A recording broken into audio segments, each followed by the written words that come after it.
Galactic watched in terror as humanity abandoned the table and the human battle.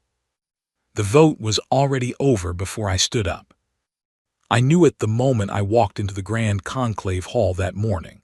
I could feel it in the air, in the way the other delegates avoided my eyes, in the way the Vreth ambassador, Vox Serath, sat with that calm, ancient stillness that powerful creatures wear when they already know how something ends. 47 civilizations sat in that hall. Every single one of them knew what was about to happen, and not one of them planned to stop it. My name is Kale Marin. I am the Ambassador General of the United Earth Federation. I have served in this hall for 11 years, and in that time I have learned to read a room the way a sailor reads the sky before a storm. That morning, the sky was black in every direction. The conclave hall was built to make you feel small. That was not an accident. The chamber stretched nearly 2 kilometers from end to end, with a vaulted ceiling so high that the upper sections disappeared into an engineered mist. The walls were lined with banners representing every member civilization, each one glowing softly in its species' chosen color. Human banners were blue and white. They hung at the far end of the lower tier, which was where junior members sat. 150 years of effort, of diplomacy, of sacrifice, and humanity still sat in the back row. I had made peace with that over the years. What I had not made peace with was what the Vreth Dominion had placed on the agenda that morning. The Resolution of Pacification, Document 79 Alpha, was 40 pages long. It used words like stabilization and necessary intervention and long-term galactic security. It was written in the careful, clean language of diplomacy, but I had read it 3 times the night before, and I knew exactly what it meant. The Keth, a quiet, crystalline species who lived on a planet called Silicavi, had refused to sign a trade submission agreement with the Vreth Dominion. That was their only offense. They had simply said no, and now 40 pages of careful language were going to be used to end them. Vox Serath called the session to order. The Vreth ambassador was tall, with 8 long limbs that moved with a slow, deliberate grace, and eyes that had the flat, polished look of something that had stopped feeling things a very long time ago. When Vox Serath spoke, the translation matrix rendered the voice as smooth and even, like a river that had forgotten how to make waves. The resolution was read aloud in full. It took 22 minutes. During that time, I watched the other delegates. The Lohari sat still, their long, pale fingers folded on the table. The Drenkai shifted in their seats but said nothing. The Kaelori, who had 3 votes by virtue of their ancient membership status, looked at their screens and not at each other.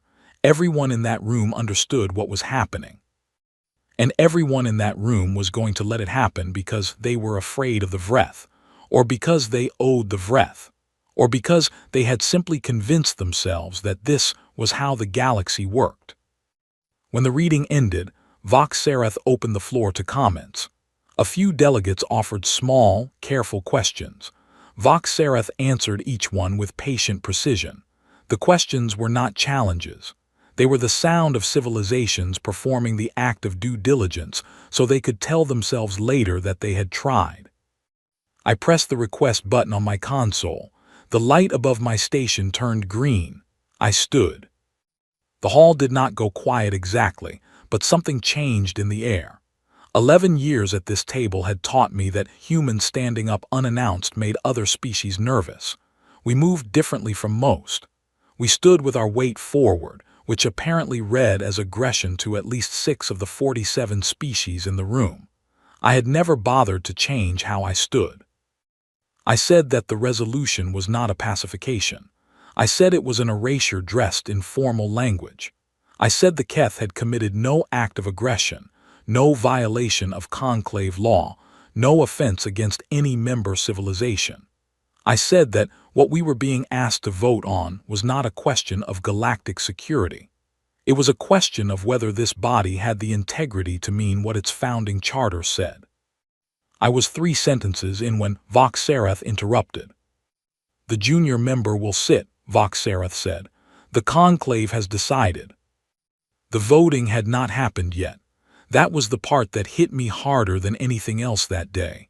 The vote had not been called. The floor was technically open, and Vox Sereth had simply announced with total calm that it was already over. I looked around the table. No one objected to the interruption. No one even looked uncomfortable. I sat down. My hands were resting flat on the console in front of me, and I looked at them for a moment. They were not shaking from fear. I want to be clear about that. They were shaking from something much older and much harder to name. Something that lives in the part of a person that knows the difference between what is being said and what is actually happening. Something that had been very patient for a very long time and had just run out of patience entirely. The vote was called. It passed in under 4 minutes. 43 in favor, 2 absent, 2 abstentions, 0 votes against. I did not vote. I sat with my hands flat on the table and I watched it happen. And somewhere in the silence of that moment, something in me made a decision that my mouth had not yet been told about. After the session, as the other delegates filed out and small conversations started in corners and along the wide corridors outside the hall, I did not move for a while. I sat in my chair at the lower tier and I looked at the Vreth banner on the far wall, gold and deep red, enormous, positioned above everything else. It had always been positioned above everything else. That had always been allowed. I thought about the Keth. I had met their representative once, 3 years ago, at a small trade summit on a neutral station. They were unlike anything I had encountered before. Their bodies were made of interlocking crystalline structures that caught light and scattered it in small rainbows across every surface around them. They communicated through harmonic resonance, a kind of layered sound that the translation matrix struggled with, so the meeting had been slow and full of pauses. But what came through clearly, underneath all the technical difficulty, was that they were gentle, not weak, gentle. There is a difference that too many species in this galaxy have forgotten. I pressed 2 fingers against my earpiece and opened a private channel to my deputy, a woman named Claire Avery, who was waiting in the human delegation's suite 3 levels down. I told her to start packing. She was quiet for exactly 2 seconds. Then she said, "Understood," and closed the channel. I stood up from my seat at the lower tier for the last time, straightened my jacket, and walked out of the grand conclave hall. I did not look back at the banners. I did not look back at the table. I had spent 11 years earning a seat at that table, and in that moment, leaving it behind felt less like a loss and more like putting down something I should have put down a long time ago. Outside in the corridor, another delegate fell into step beside me. It was Henry Vale, the representative of the Lohari, a quiet species who had been members of the conclave for 900 years. Henry Vale was small and moved carefully, and had always been one of the few delegates who looked at me like I was actually a person rather than a curiosity. "Ambassador Marin," Henry Vale said softly, not a greeting, not quite, more like the beginning of something that was not going to be finished. I looked at Henry Vale. I did not slow my walk. "I know," I said. Henry Vale nodded, fell back and said nothing more. I kept walking. In my chest, something that had been very, very still for a long time had begun to move. Claire Avery had not waited for me to explain. When I stepped through the doors of the human delegation suite, the crates were already out. Not panic, not confusion, just the quiet and organized process of people who had reached the same conclusion at the same time without needing to discuss it. 14 staff members moved through the suite in practiced efficiency, folding documents into sealed containers, logging equipment for transit, disconnecting data terminals from the station network. Nobody looked distressed. Nobody looked uncertain. They looked like people who had just figured out the right answer to a question that had been bothering them for a long time. Claire Avery was standing at the center console with a data pad in her hand and an expression on her face that I had seen before. On the day her brother came home from a peacekeeping deployment, and she realized the war had been declared over while he was still in the field. It was the expression of someone who is done waiting for other people to do the right thing. She looked up when I entered. 14 staff, she said. All present. No objections. I did not ask for a vote because frankly I knew what the answer would be and I did not want to waste anyone's time. I almost smiled. Claire had been my deputy for 6 years. In that time she had never once asked for permission to do something she already knew needed to be done. It was the quality I valued most in her, and the one that had caused the most friction with conclave protocol officers over the years.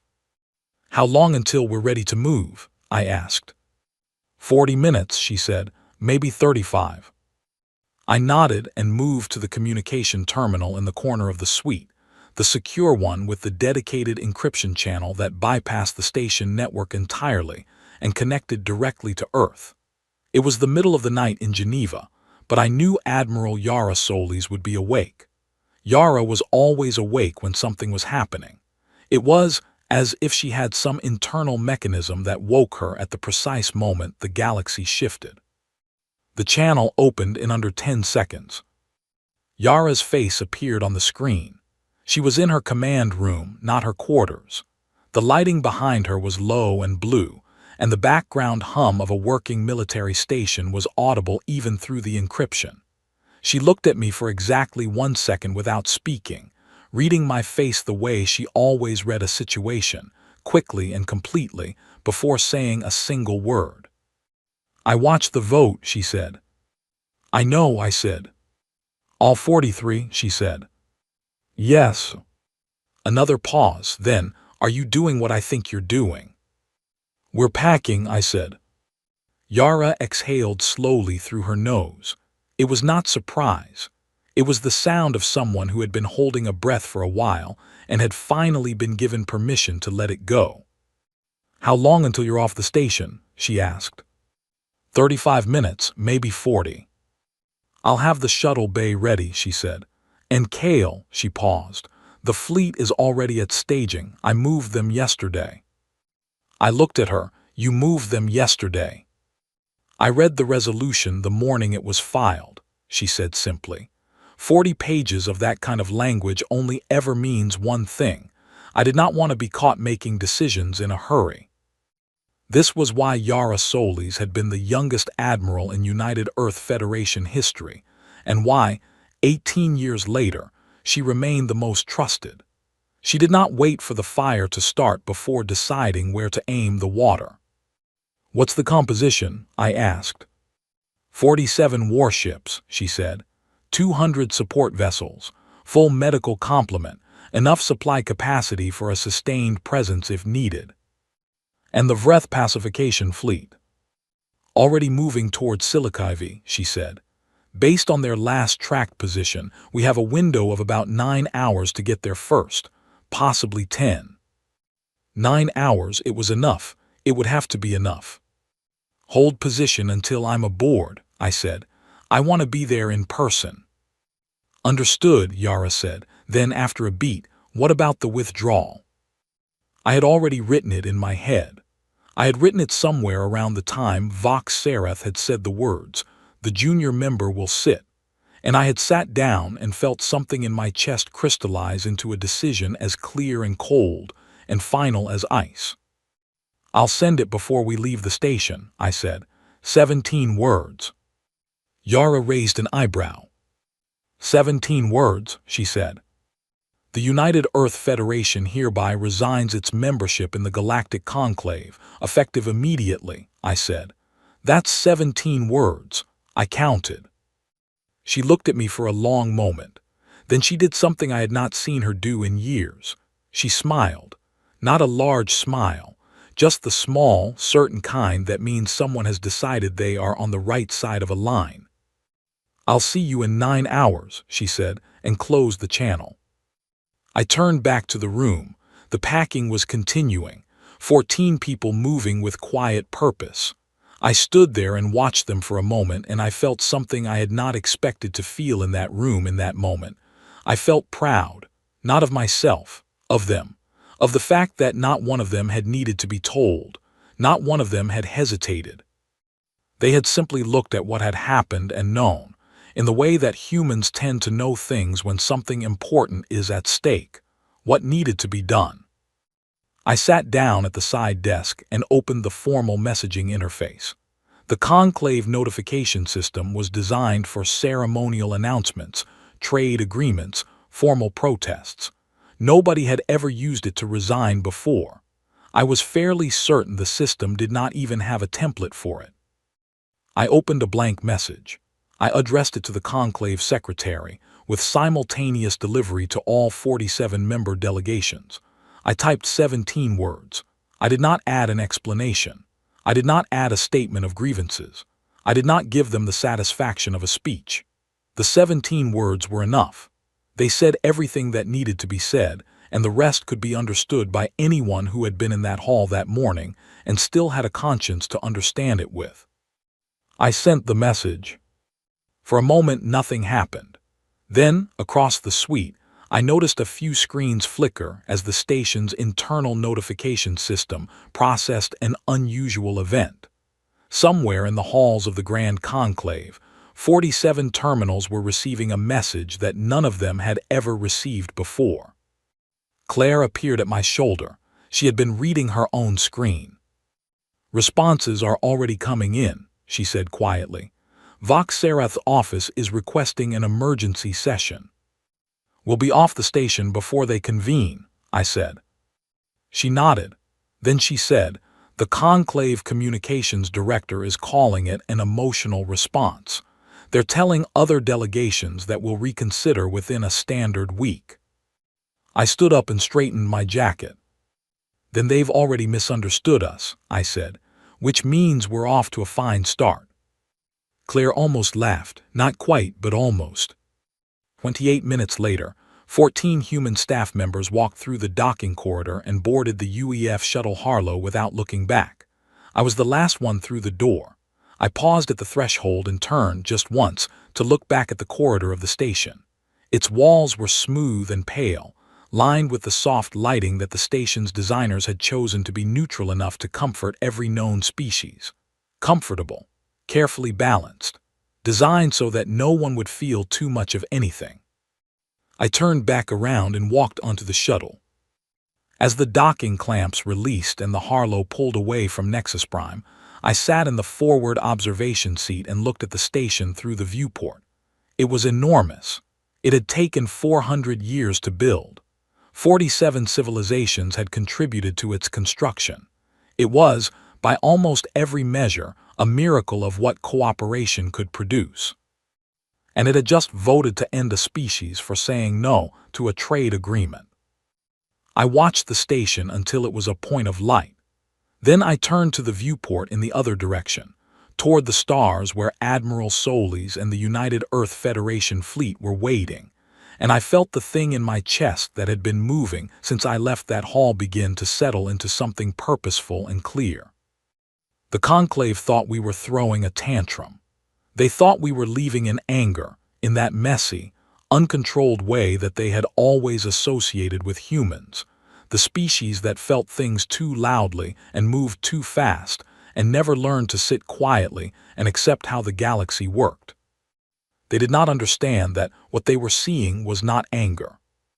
It was clarity. And clarity, in my experience, is the most dangerous thing a human being can possess. The shuttle docked with the UEF flagship, the Adamant, 6 hours and 40 minutes after leaving Nexus Prime. Admiral Yara Solis met me at the docking bay personally, which she never did, which told me everything about how she understood the weight of the next few hours. She was in full uniform, dark blue with the silver trim of a fleet admiral, her gray hair cut close, her posture the kind of straight that does not come from discipline, but from a lifetime of deciding that you will not fold. She extended her hand, and I took it. "Welcome aboard," she said. "How long to Silicovi?" I asked. 3 hours, 20 minutes at current speed," she said. "The Vreth fleet is still 6 hours behind us. We'll be there well ahead of them." "Good," I said. She walked beside me as we moved through the ship. Around us, the Adamant hummed with the sound of a vessel at combat readiness. Not panicked, Not loud, just alive in the specific way that a well-trained crew sounds when they know what is coming and they are ready for it. The crew knows, I asked. They know, she said. I told them this morning. No objections. 2 requests for voluntary reassignment from non-combat personnel, which is standard. Everyone else is at their station. I nodded. We walked in silence for a moment. The corridor around us was wide and clean, the lighting steady, the sound of the ship's engines a low, constant presence beneath everything else. Yara, I said. Yes, she said.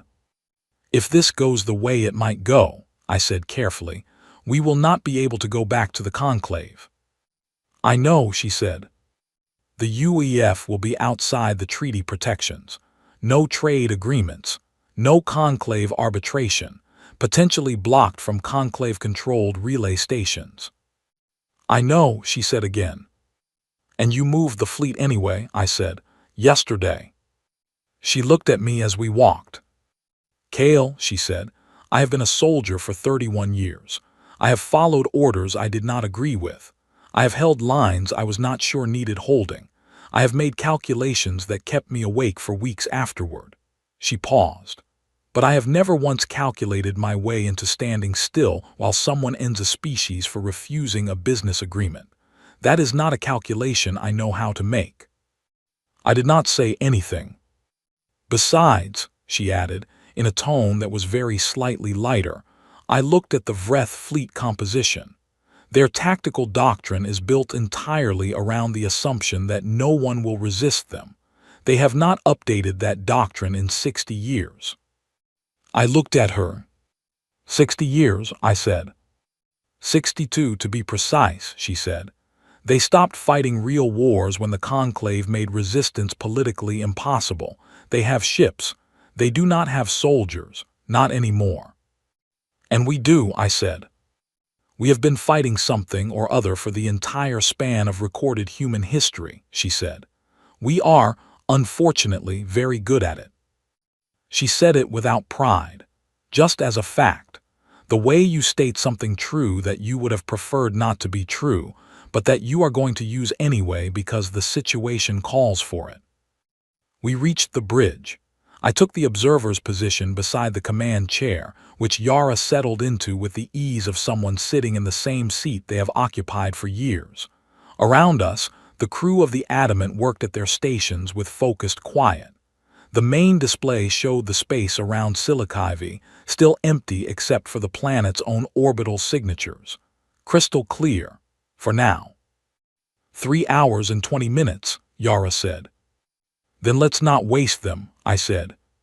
She looked at the display, I looked at the display, the fleet moved. Sci-Fi appeared on the long-range sensors first as a soft glow, then as a distinct shape, and then, as we dropped below faster-than-light travel, as something that looked like no world I had ever seen. The planet was extraordinary. From orbit it appeared almost translucent, as though the surface itself were made of something that light could pass through partially. The Keth had evolved on a world of mineral plains and crystal formations that stretched for thousands of kilometers, structures grown over millions of years by geological processes that no other planet in the catalogued galaxy had replicated. The planet did not look like a place. It looked like a piece of art that the universe had made quietly, without an audience, simply because it could. I stood at the forward observation window of the Adamant and looked at it for a long moment while around me, the crew finished the final readiness checks. I had been briefed on the Keth many times over the years, had read the first contact reports and the cultural surveys and the linguistic analysis files, but reading about a place and seeing it from orbit are 2 entirely different experiences. Claire came to stand beside me. Beautiful, she said quietly. Yes, I said. I hope we get to come back here someday, she said, when it's quieter. So do I said. We turned away from the window because there was work to do. The UEF fleet settled into a defensive formation around Sci-Fi with the efficiency of 47 years of combined drills and 12 actual engagements. The Adamant took the forward position. The other warships spread into a pattern that Yara had designed herself, one that maximized coverage of the approach vectors while keeping the fleet concentrated enough to respond to any single point of contact within minutes. The 200 support vessels moved into the inner formation, shielded by the warships, close enough to Silica V to respond immediately if the planet needed anything. The Keth Planetary Council had been contacted 40 minutes before our arrival. The communication had been difficult, as it always was with the Keth, because their natural language was not easily compressed into standard transmission formats. But the core message had gotten through. Humanity was here, humanity was staying, and the resolution passed by the Galactic Conclave that morning was not going to be carried out. The response from the Keth Council had come back as a harmonic pattern that the translation matrix rendered, imperfectly, as something between gratitude and disbelief. The two feelings, apparently, resonated at frequencies close enough to each other in Keth communication that the matrix could not always tell them apart. I understood that. The Vreth pacification fleet arrived 5 hours and 50 minutes after we did. They came out of faster-than-light travel in a standard approach formation, 40 warships and 60 support vessels, which was exactly the size and shape of a fleet designed to intimidate a civilization that had no military capability whatsoever. They were not expecting to fight. That was evident from the formation itself. They were expecting to show up, issue a statement, and have the resolution implement itself through the simple application of presence. Instead, they found 47 human warships sitting between them and the planet. There was a delay of nearly 8 minutes before they opened a channel. 8 minutes of, I imagine, quite urgent conversations inside the Vreth fleet about what exactly they were looking at and what exactly they were supposed to do about it. When the channel opened, the face on the screen was not someone I recognized. The Vreth who appeared was younger than Vox Serath, with a more angular frame and eyes that were doing the specific thing eyes do when someone is trying very hard to appear calm while experiencing something they were not prepared for. The Vreth commander identified himself as Fleet Director Call Saren. He stated, in careful formal language, that the UEF fleet was operating in violation of Conclave Resolution 79 Alpha and was required to withdraw immediately. I was standing beside Yara when the message came in. I leaned forward slightly and activated my own channel. I told him in simple and direct language that the UEF was no longer a member of the Galactic Conclave, which meant that Conclave resolutions were not binding on us, and that the fleet he was looking at was here for one purpose: to ensure that nothing in Resolution 79 Alpha was carried out on or near Silica V. I told him he had 4 hours to reverse the resolution and withdraw his fleet. After that, I told him we would stop having conversations. I closed the channel. Yara looked at me. 4 hours, she said. It's a reasonable amount of time, I said. Not too long, not too short. And if they don't move, then they'll learn something important about humanity that 200 years of diplomatic interaction apparently failed to convey, I said. Yara nodded and turned to her crew. All stations, she said, hold current formation, maintain readiness. Nobody fires until I say so. The next 3 hours and 59 minutes passed slowly. I spent most of them on the bridge, watching the displays, reading the sensor reports that came in every few minutes from the fleet's outer picket ships. The Vreth fleet did not move. They held their position at the outer edge of the system, and based on the communication traffic our signals team was monitoring, had a great many meetings. At various points during those 4 hours, I walked to different parts of the Adamant. I visited the engineering section, where the crew was running continuous diagnostic checks with the calm focus of people who had nothing better to do and knew it mattered. I visited the medical bay, where the doctors were running through supply inventories and staging equipment, not because anyone had been hurt yet, but because preparation is what keeps you honest. I visited the crew quarters section, where off-duty personnel were sitting in small groups, some talking quietly, some playing cards, some writing on personal devices. One young crew member, a navigation specialist named Owen, was sitting alone at a small table writing in a physical notebook with a pencil. I stopped beside him for a moment. He looked up. "Sorry," he said. "I write letters when I'm nervous. My grandmother taught me. She said the act of writing them is what matters, not whether you send them." I looked at him. He was perhaps 24 years old. He had the kind of face that still showed everything it was feeling without having learned yet to control it. He was scared. He was also completely present, completely committed to the place he was sitting and the thing he had chosen to do. "That's good advice," I said, "from a wise woman." "She was," he said. I left him to his letter and went back to the bridge. At 3 hours and 58 minutes, Yara appeared at my shoulder. "No communication from the Vreth fleet," she said. "No," I said. "Their formation hasn't changed," she said. "No," I said. "1 minute," she said. I looked at the display. The Vreth fleet was there, 40 warships, sitting still, perhaps waiting to see if we would blink, perhaps genuinely uncertain, perhaps conducting one more meeting in a series of meetings that had not produced a conclusion. It did not matter. The clock reached 4 hours. I looked at Yara. She looked at me. "Your call," she said quietly. I thought about the Keth Council, about that harmonic signal that the Matrix had rendered as something between gratitude and disbelief. I thought about Owen writing his letter at the small table in the crew quarters. I thought about Claire Avery saying, "Understood," when I told her to start packing, before I had explained a single thing. I thought about Vox Sereth saying, "The junior member will sit." "Begin," I said. What followed was not a battle in the way that battles are usually described, with chaos and noise and the fog of decisions made in desperation.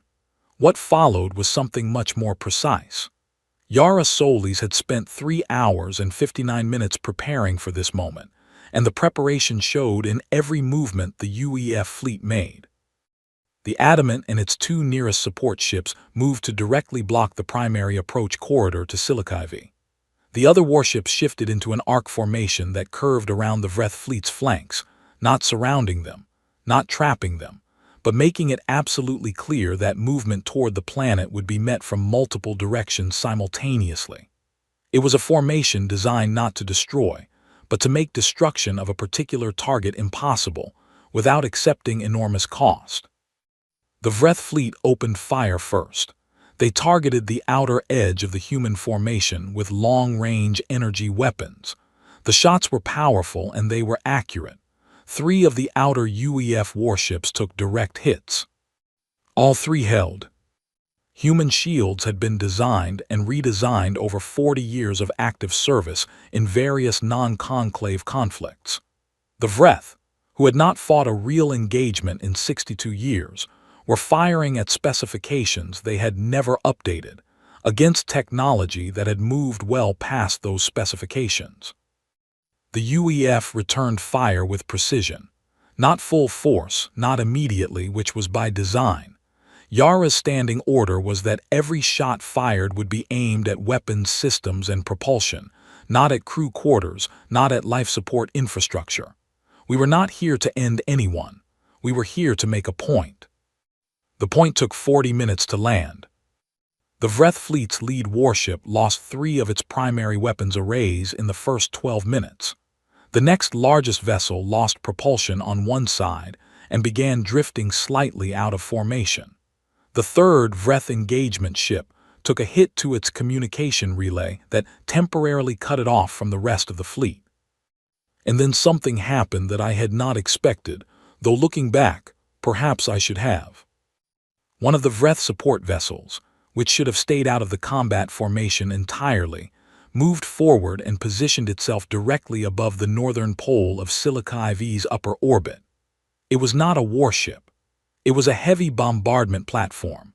the kind used for resource extraction operations that occasionally also turned up in fleet actions when someone wanted to threaten a surface rather than an orbiting opponent. It targeted the largest population cluster on the Keth surface. What happened next took 11 seconds. The UEF destroyer Kendall, which had been stationed in inner formation as part of the support vessel protection screen, moved. Without orders, without a direct command, the Kendall's captain, a woman named Petra Holt, read the targeting signature on the bombardment platform and made a decision. The Kendall moved between the bombardment platform and the planet's surface and absorbed the full weight of the platform's first shot. The Kendall was a destroyer. It was not built to take a hit from a bombardment platform. The shot tore through 2 of its 3 outer hull sections and took out the forward engine assembly. The Kendall did not sink. It turned. It brought its own weapons to bear on the bombardment platform and disabled it in 4 shots. Then it held its position between the planet and the rest of the Vreth fleet, damaged and slow, with its hull breached and its forward section dark, and it held that position for the remaining 28 minutes of the engagement without moving. There are moments in a conflict that change the nature of the thing entirely, not because of the scale of the action, but because of what the action says about the people doing it. The Kendall taking that hit and then turning and holding its position was one of those moments. Every ship in the Vreth fleet watched it happen. Every sensor feed in the system captured it, and something shifted in the calculus of the Vreth fleet in the minutes that followed. They stopped returning fire. They held position for 6 minutes, with no engagement on either side. Then Fleet Director Carl Sarin opened a channel.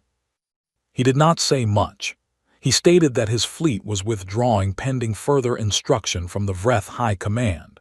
He stated that he was logging his actions under protest. He stated that the UEF fleet had acted in violation of several treaty frameworks. He said all of this, and then he withdrew his fleet from the Sci-Fi system. I watched them go on the main display. Yara was standing beside me. She did not say anything for a while. Neither did I. Around us, the bridge crew was running damage assessments and sending status reports to the rest of the fleet, handling the immediate business of after a fight the way trained people handle it, one task at a time. The Kendall, I said finally. Structural integrity at 61%, Claire reported from the communications station. 23 crew with medical needs, no fatalities. I closed my eyes for 1 second. Get medical support to them immediately, I said. Already on their way, Yara said. I opened my eyes and looked at the display where the Vreth fleet had been. The space was empty now. Just the planet below and the light of the system star, and the quiet that follows when something that was about to happen does not happen. They called us primitive, I said to no one in particular. Yara heard me. They weren't wrong, she said. Exactly. No, I said. They weren't. They just did not understand that primitive for us means something different than they thought. It means we remember what things cost, and we do not let other people pay that price alone. Outside the viewport, far below, the crystalline surface of Sci-Fi caught the light of its star and scattered it in 1,000 directions at once, filling the space around it with something that looked, for just a moment, very much like a celebration. The galaxy went quiet. Not the quiet of peace, the quiet of a room full of people who all heard something and are waiting to find out what it means.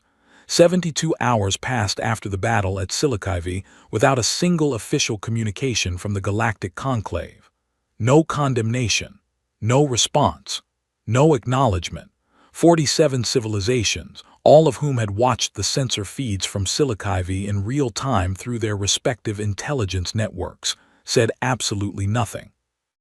I had returned to Earth with most of the delegation. Yara kept the fleet at Sci-Fi in a protective posture, pending further development.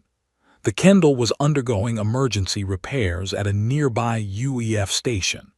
Captain Petra Holt had sent me a personal message that was 4 sentences long and used the word sorry twice. Once for acting without orders, and once for the state of her ship. I had sent back a response that was 2 sentences long and contained neither the word sorry nor any version of a reprimand. In Geneva, the UEF diplomatic building felt strangely loud compared to the silence coming from the rest of the galaxy. My staff was working around the clock, monitoring communications, analyzing reactions from every known civilization, building profiles of likely responses. The information was coming in from 14 different intelligence streams, and the picture it assembled was one of the most interesting things I had seen in my 11 years in this role. The Vreth Dominion had convened an emergency session of its own high command the morning after the battle. The content of that session was classified, but the external signals were readable. 3 of the Vreth's closest vassal states had requested an unusual volume of secure communications with each other, which was the diplomatic equivalent of people in a meeting quietly passing notes. 2 senior Vreth foreign affairs officials had resigned within 48 hours of the battle, citing health reasons, which was the diplomatic equivalent of people quietly moving toward the exits. The Lohari Elder Council sent a message on the second day. It was not an official statement. It was addressed directly to me from Elder Counselor Henry Vale, who I had last seen in the corridor of Nexus Prime as I walked away from my final session. The message was 4 words in Old Lohari. The translation came back roughly as something between "we remembered" and "thank you." I read it 3 times and put it in a folder I kept for things that mattered. The Drenkai merchant guilds were the most interesting case. Within 40 hours of the battle, they had initiated quiet bilateral communication with the UEF trade office in 3 separate outer systems.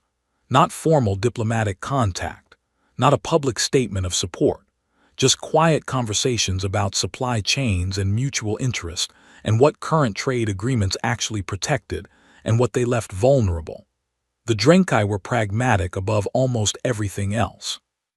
They had watched the Vreth pacification fleet get turned back by a smaller force that had simply decided to be present, and they were rapidly recalculating the value of being on the same side of the line as the people who had done the turning back.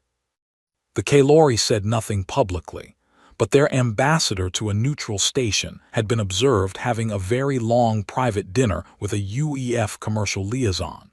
The liaison had not been instructed to have that dinner. She had simply been invited and had accepted because she was good at her job and understood that dinner invitations from the Kaelori were never accidental.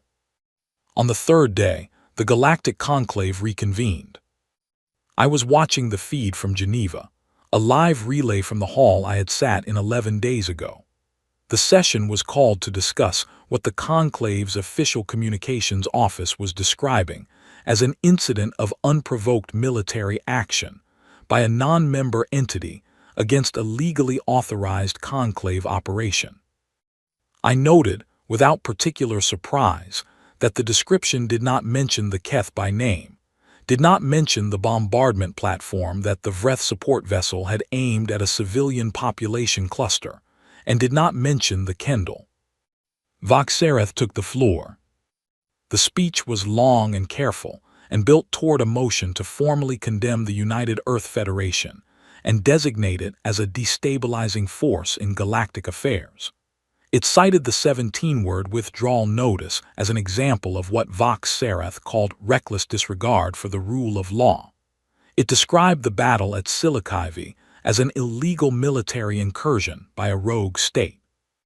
It was a very good speech, if you accepted its premises, which required you to ignore a considerable number of things that had actually happened. The vote was called. I leaned forward in my chair in the Geneva monitoring room. For the first time in Galactic Conclave history, the vote failed. 12 civilizations abstained. 3 voted against. The remaining 32 were divided between voting in favor and what the Conclave's official records listed as technical abstentions, which was the specific category used when a delegation's voting console experienced an error during a recorded vote. I had never seen more than one technical abstention in a single session during my 11 years of membership. There were 9 in this vote alone. Voxerath's motion did not pass. The session ended without a formal outcome. The conclave secretary issued a brief statement saying that the matter remained under deliberation and that further sessions would be scheduled. This was the diplomatic equivalent of saying that everyone in the room had looked at each other and decided that whatever they were going to do, they were not going to do it today. Claire came into the monitoring room and stood beside me. 9 technical abstentions, she said. I counted, I said.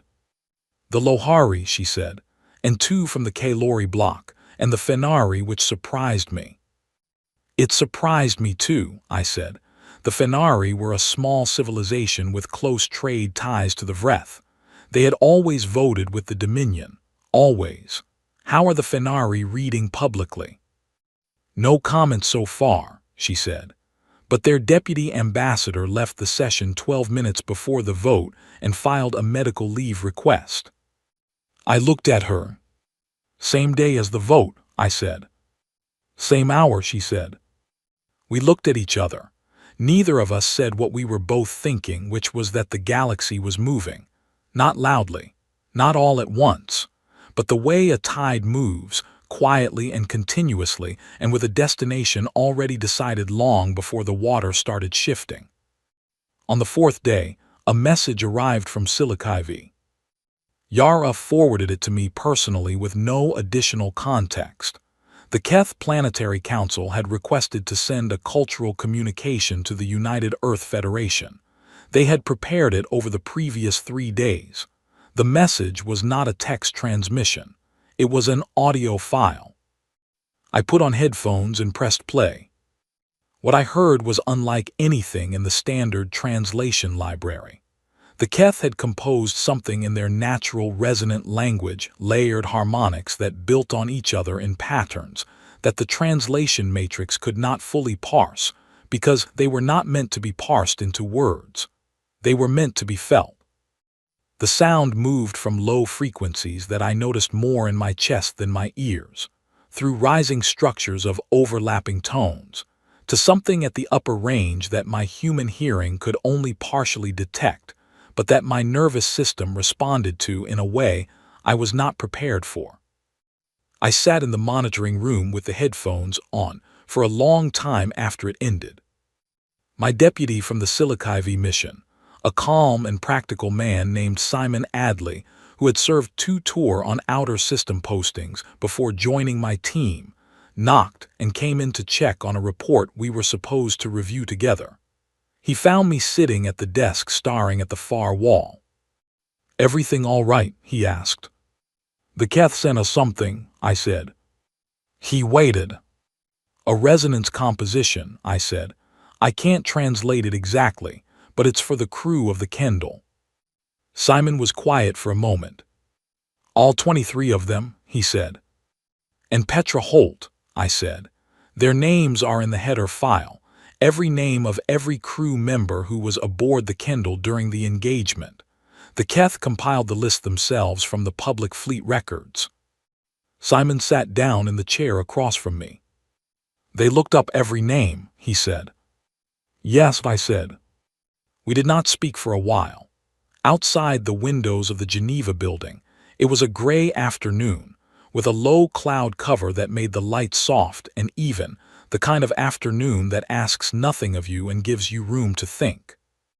On the 5th day, I received something I had not anticipated. A personal message from a member of the Vreth Dominion. Not from Vox Serath, not from any official Vreth government channel, from a young Vreth academic named Issa Velorn, who was attached to a research institute in the outer Vreth territories. The message identified her field as historical conflict studies. She had been tracking the Keth situation for 3 years. She had read the full text of Resolution 79 Alpha when it was filed, and had written an academic paper arguing that it violated the Conclave's own founding charter. The paper had not been published. She said the reason for this was the kind of reason that people say quietly and without elaboration. She had watched the battle at Sci-Fi on a secure academic feed. She said that she had studied 17 conflicts in galactic history that followed a similar initial pattern to the one the Vreth Dominion had been pursuing. She said that in 15 of those 17 cases, the conflict had escalated until someone with enough capacity to stop it had chosen not to. She said that humanity had done something she did not have a precise term for in her language, but that she could describe as choosing to stop it while stopping was still possible. She ended the message by saying she hoped we would eventually be willing to have a conversation. I showed the message to Claire. "What do you want to do with it?" she asked. "Save it," I said, "and respond carefully." She nodded and took the data pad.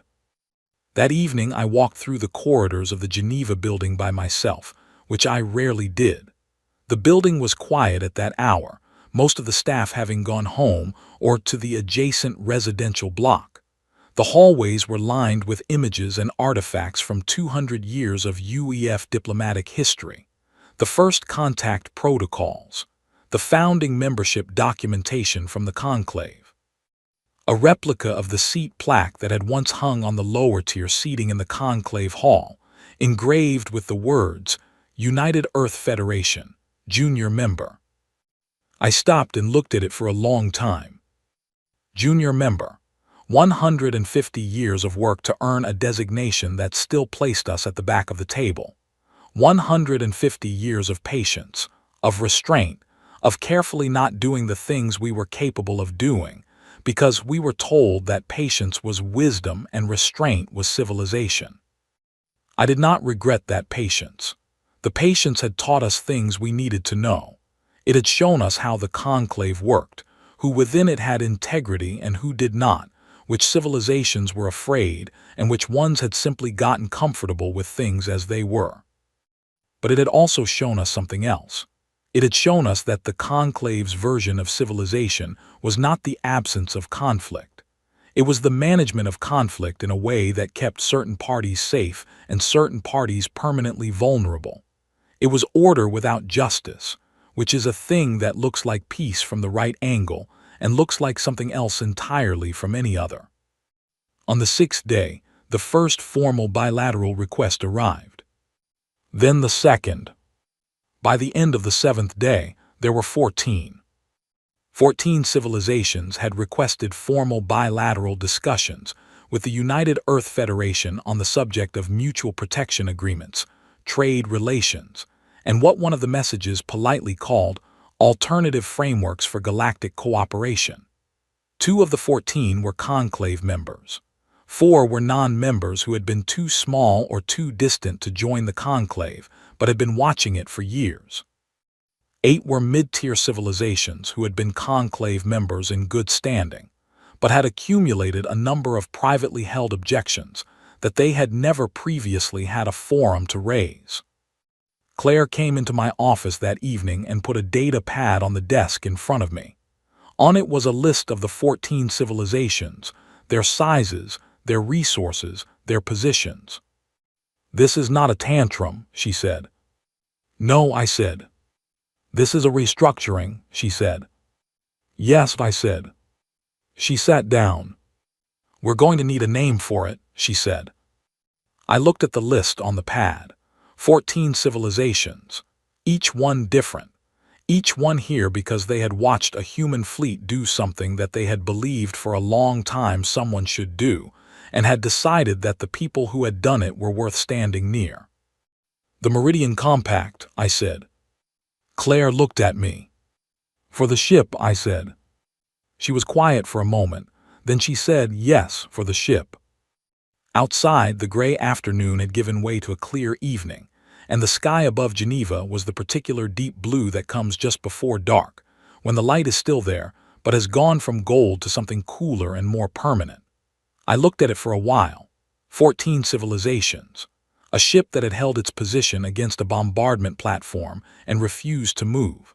A resonance composition sent across deep space with 23 names carefully listed in its header file. A young Vreth academic who had written a paper that no one would publish. The galaxy was moving. not because we had forced it, but because we had stood in a place where something needed to be stood, and other people had been waiting, longer than we knew, for someone to stand there. 1 year later, I walked back into the Grand Conclave Hall. The walk from the docking corridor to the main chamber took 12 minutes at a moderate pace.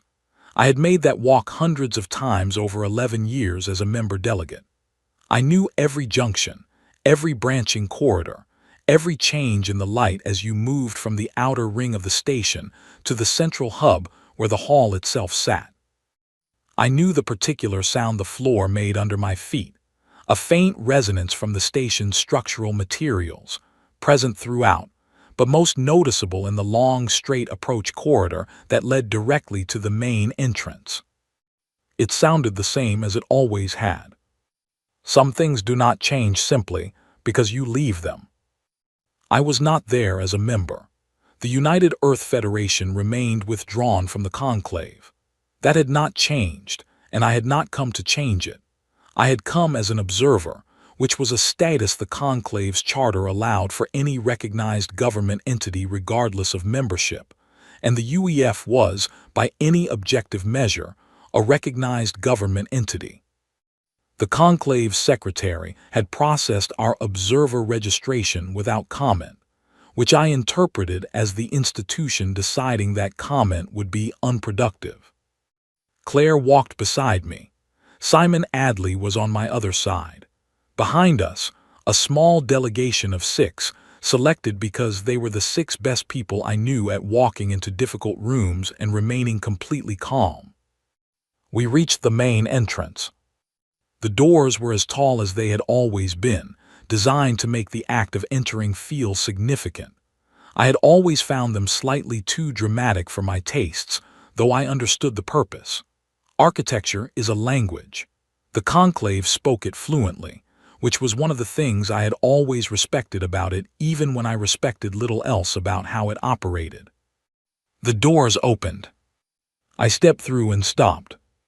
The hall looked the same at first glance. The vaulted ceiling, the engineered mist in the upper sections, the banners along the walls. But the seating was different. The tiered structure, the arrangement that had placed certain civilizations above others by literal physical elevation, was gone. In its place was a single level, one continuous ring of seating with no center position elevated above any other. Every delegation sat at the same height. I looked at it for a long moment. Claire said nothing, Simon said nothing, I said nothing. I simply looked, and I thought about what it had taken to produce that change. Not just the battle at Sci-Fi and the 72 hours of silence after. Not just the failed condemnation vote and the 9 technical abstentions, but the longer accumulation that had preceded it. 150 years of humanity sitting at the back of the table and watching and learning and waiting, until the moment when waiting was no longer the right choice. The hall was already partially full. Delegations from 32 civilizations had arrived. They turned as we entered, which was the kind of thing that happens when a group of people have been thinking about a particular absence and are suddenly confronted with the presence that was absent. The reaction was not uniform. Some delegates turned with what I recognized as relief, some with uncertainty, some with the careful blankness of career diplomats who have trained themselves not to show what they are thinking until they know what they are thinking. We moved to the observer section, which was positioned along the east wall at floor level. Good seats, not the back row. From across the hall, a figure separated itself from the Vreth delegation and moved in our direction. I recognized the walk before I recognized the face. The Vreth moved differently from how Vox Sereth had moved, less deliberate, more direct, with the body language of someone who was not entirely comfortable in formal settings, but had decided that discomfort was not a reason to avoid them. The Vreth who reached me was young by Vreth standards, with a frame that was narrower than most, and eyes that were doing something I had not often seen in Vreth eyes. They were paying attention, not the flat, surface attention of something going through motions, but the real kind, the kind that comes from actually wanting to know what it finds.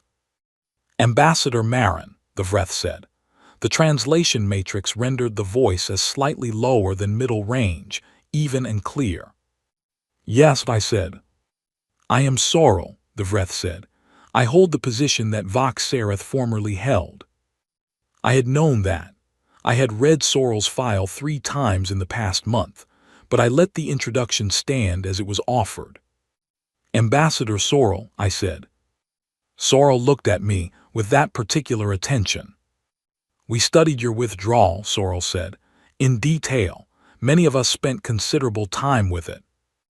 I waited. Many of us concluded that you were correct, Sorrel said. I looked at the younger diplomat. There was something in the statement that cost something to say. I could hear it underneath the even translation, the slight compression of what must have been a much more complicated internal experience. To say that your predecessor was wrong in the way that Vox Sereth had been wrong, to say it clearly and directly to the person most affected by that wrongness, required something that not everyone in a position of power manages to find. I appreciate that, I said. It is not comfortable to say, Sorrel said. I know, I said.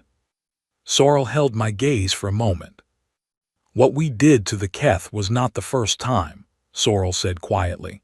It was simply the first time it did not proceed without interruption. The statement landed in the space between us and stayed there. I did not fill the silence immediately, because some statements are better given the room they need rather than being covered over quickly. I know that too, I said finally. Sorrel nodded.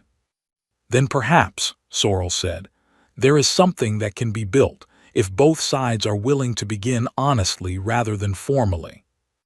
I looked at the hall around us, the single-level seating, the delegations from 32 civilizations, the space where the lower tier had been, now occupied by the same kind of chairs as everything else.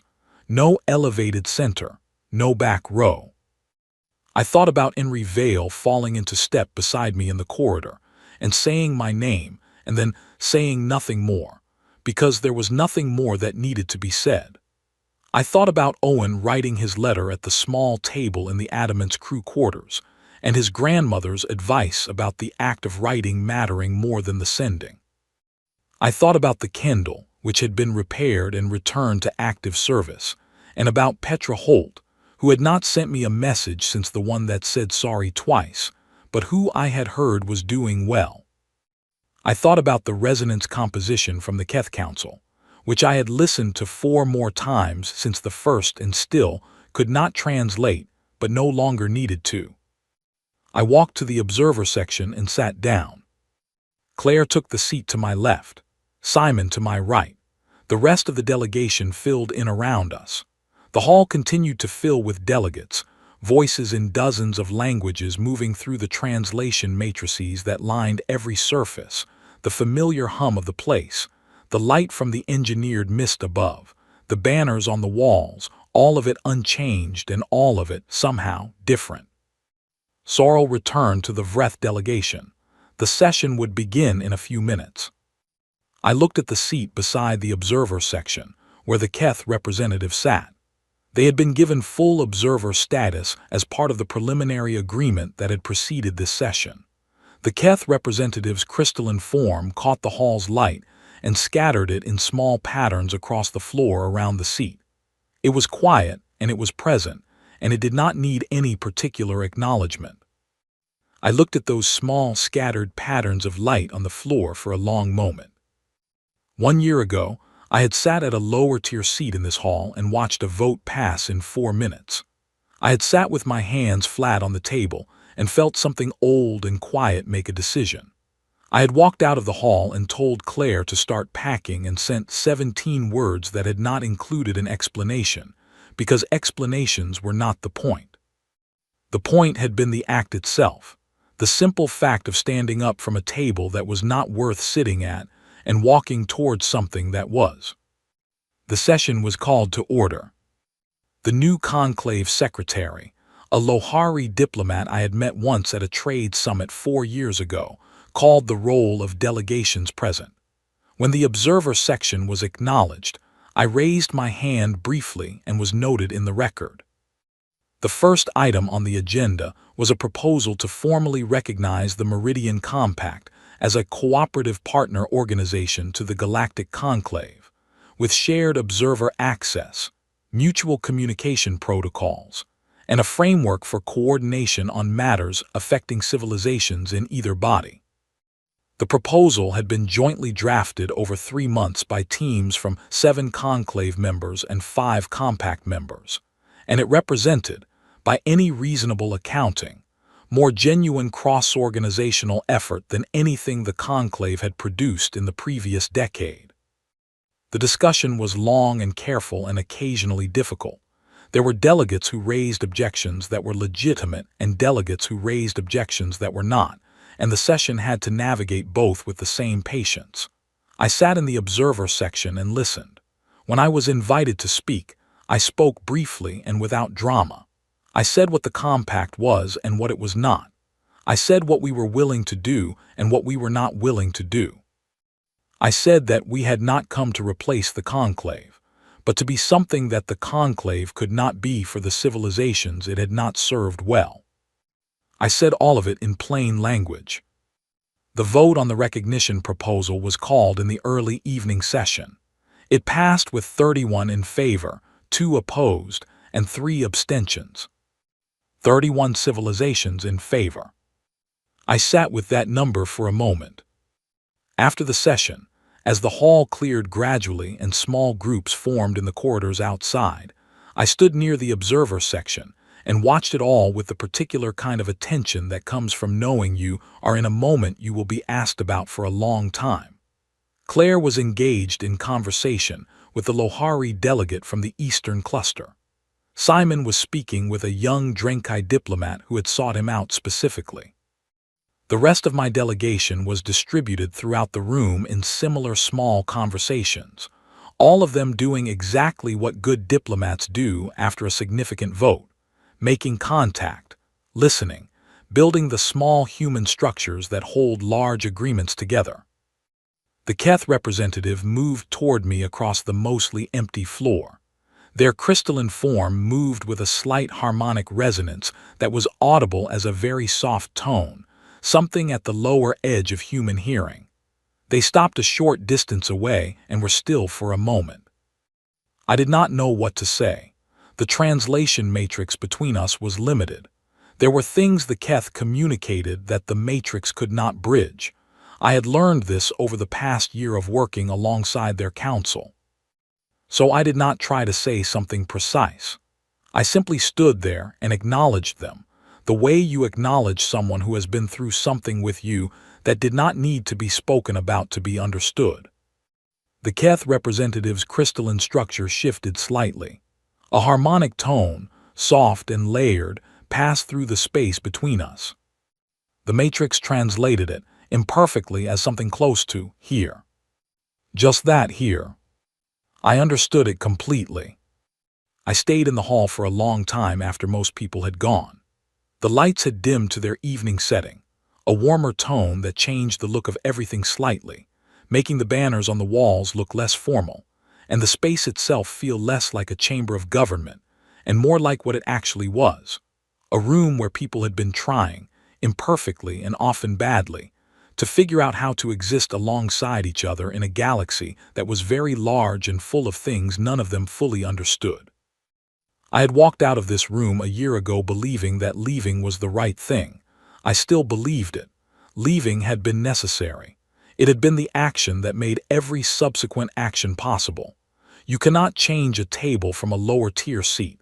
Sometimes you have to stand up, walk out, and come back on entirely different terms. But the coming back mattered too. That was something I had not been entirely sure of when we withdrew.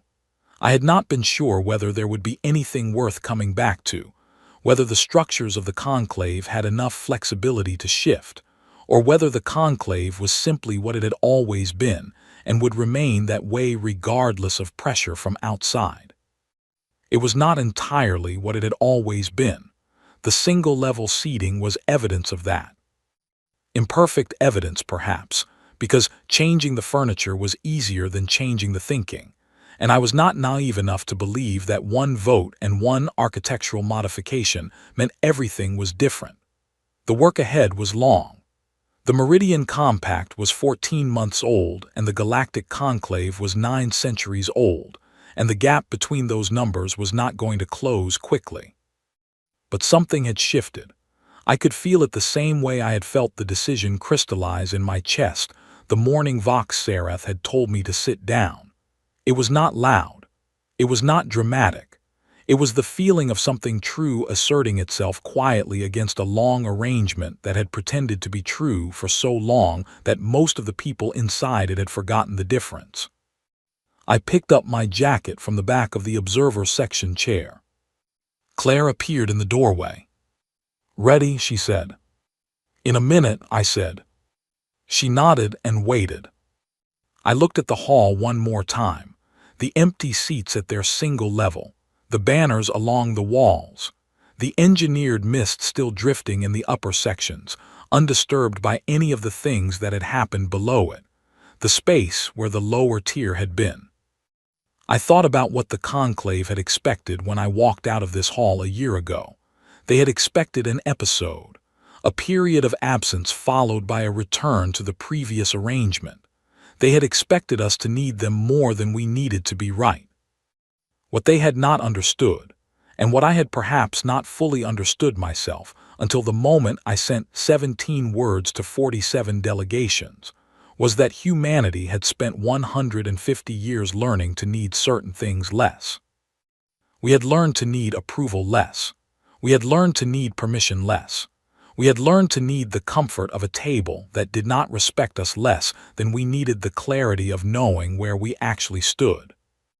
And when we finally put those things down, when we stopped carrying the weight of wanting to be accepted by a structure that was not built with our values in mind, what we found was not emptiness. What we found was space. Space to move. Space to decide. Space to go to Silicon and stand between a bombardment platform and a crystalline species who communicated in harmonics and had no word for what was about to happen to them. Space to come back here, 1 year later, and sit at the same level as everyone else. I put on my jacket. "All right," I said to Claire, "let's go." We walked out of the hall together. Behind us, the doors closed on the dimmed and quiet chamber, on the single level of seats, on the banners and the engineered mist, and the long, complicated history of a room where the galaxy had been trying, for 9 centuries, to be better than it was. I did not look back. Not because I was leaving, but because I already knew exactly what was there, and for the first time in a very long time, so did everyone else. They had watched in terror when we left. I think what truly frightened them, what frightened even me, was the moment they realized we had not left in anger. We had left because we finally understood what we were worth. And we had come back to prove it.